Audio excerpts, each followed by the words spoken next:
hapon guys. Ito yung ulam namin guys, tanghalian. Gulay. Ang ginisa ko lang siya guys ng bawang, sibuyas. Ano lang to guys, tatlong klaseng gulay. Kalabasa, sitaw, okra, simi, pakbit. Mahal din kasi ng gulay guys. May iraos na namin yung tanghalian namin.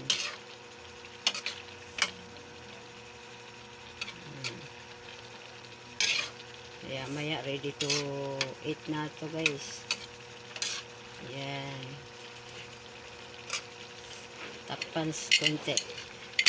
Aroy, kainit. Sorry.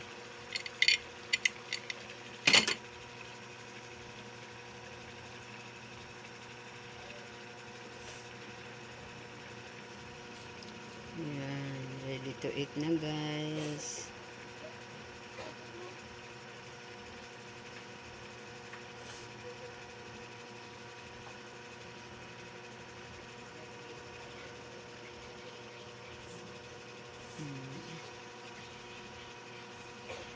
Thank you for watching. Ito